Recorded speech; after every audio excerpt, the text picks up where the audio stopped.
1945년 8월, 세상은 인류가 만든 가장 파괴적인 무기의 위력을 목격했습니다.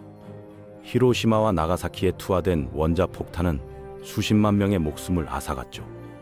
그런데 놀라운 건 그 시점에서 미국이 보유한 핵폭탄이 딱 2개였다는 거예요. 전쟁이 끝난 직후인 1945년 말, 미국이 보유한 배치 가능한 핵폭탄은 단 1개도 없었거든요. 한 달에 겨우 1.5개씩 생산할 수 있는 수준이었죠. 하지만 그럼에도 불구하고 미국은 세계 GDP의 50%를 차지하는 압도적인 경제 대국이었어요. 가장 강력한 해군과 공군을 보유했고 무엇보다 핵무기 기술을 독점하고 있었죠. 그렇다면 자연스럽게 이런 의문이 들 수 있습니다. 왜 미국은 그 절대적인 힘으로 미래의 최대 경쟁자인 소련을 그 자리에서 바로 제압하지 않았을까요?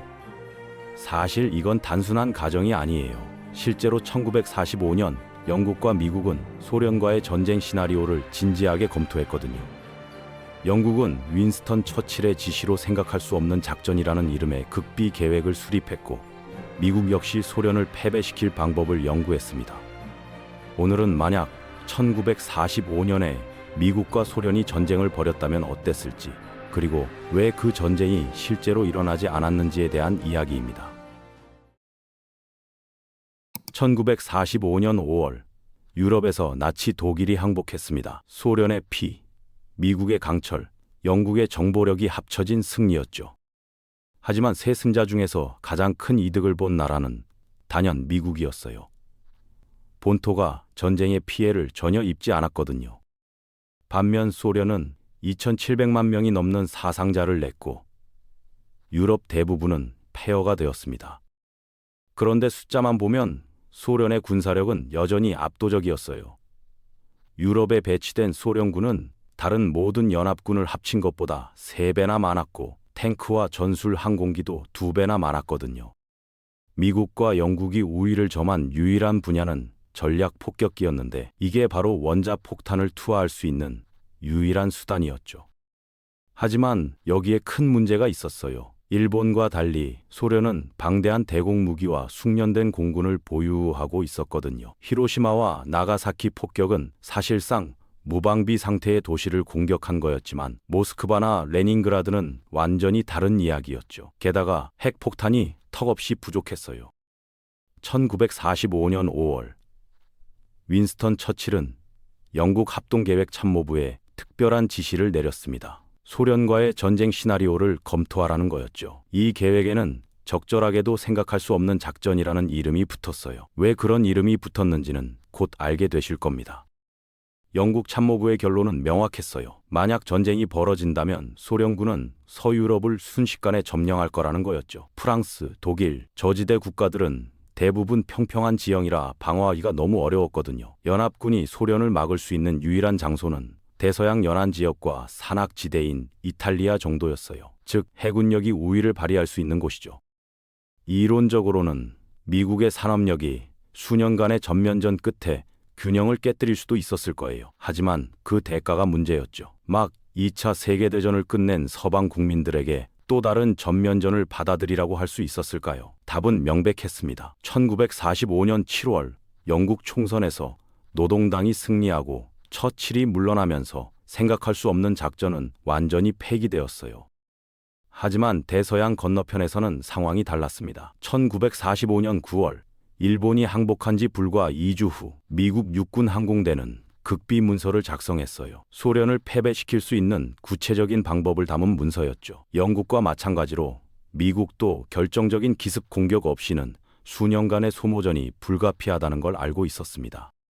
그래서 미국은 첫 번째 공격을 준비하기 시작했어요. 소련의 모든 전략적 목표물에 대한 놀랍도록 상세한 지도를 만들었죠. 흥미로운 건 그 목표물 상당수가 우랄 산맥 너머에 있었다는 거예요. 스탈린이 히틀러의 침공 당시 많은 공장을 동쪽으로 이전시켰거든요. 여기서 첫 번째 큰 문제가 발생했습니다. 당시 미국의 주력 전략 폭격기인 B-29 슈퍼포트리스의 항속거리로는 러시아의 광대한 영토를 모두 커버할 수 없었거든요. 일본 본토 폭격에는 충분했지만 소련은 규모가 완전히 달랐죠. 약 5,200km인 B-2의 작전 반경으로는 우랄 산맥 너머의 목표물에 도달할 수 없었어요. 다행히 곧 출시될 비매검 36 폭격기는 필요한 항속거리를 갖추고 있었습니다. 무려 1km가 넘는 작전 반경이었죠. 하지만 문제는 B-36이 1945년에는 아직 개발 중이었고 실제로 배치된 건 1948년이 되어서였다는 거예요. 3년이나 기다려야 했던 거죠. 두 번째 문제는 더 심각했어요. 소련의 산업시설이 너무 넓게 분산되어 있었거든요. 미국 계획자들은 일본에 투하된 것과 비슷한 위력의 핵폭탄을 사용한다고 가정했습니다. 히로시마의 리틀보이와 나가사키의 펜맨 수준이죠. 이건 정확한 가정이었어요. 훨씬 강력한 수소폭탄은 1952년까지 개발되지 않았으니까요. 그런데 1세대 핵무기의 파괴력으로는 대도시 하나를 완전히 파괴하는데 약 3개의 폭탄이 필요했어요. 소련의 주요 산업도시가 약 70개였으니까 완전한 핵 참수 공격에는 약 200개의 폭탄이 필요했던 거죠. 여기에 추가로 10개는 서방구의 잠재적 소련 군사 기지를 위해, 또 다른 10개는 전장의 전략적 고립을 위해 예비되어 있었습니다. 전장의 전략적 고립이라는 게 뭐였을까요? 말 그대로 소련의 물류를 차단하겠다는 거였어요. 구체적으로는 보스포러스 해협, 킬 운하, 수에즈 운하를 핵폭탄으로 폭파시키겠다는 계획이었죠. 이런 움직임에 대한 국제사회의 반응이 어땠을지는 계획서에 포함되지 않았어요. 아마도 너무 끔찍해서 생각하고 싶지 않았던 것 같네요. 미국은 낙관적으로 50%의 성공률을 가정했습니다. 즉, 폭탄 2개 중 하나만 목표를 명중시킬 거라는 거였죠. 그렇다면 실제로 필요한 폭탄의 수는 400개였어요. 1945년 말 기준으로 한 달에 1.5개씩 생산한다면 400개를 만드는 데는 약 267개월, 즉 22년이 걸리는 계산이었습니다.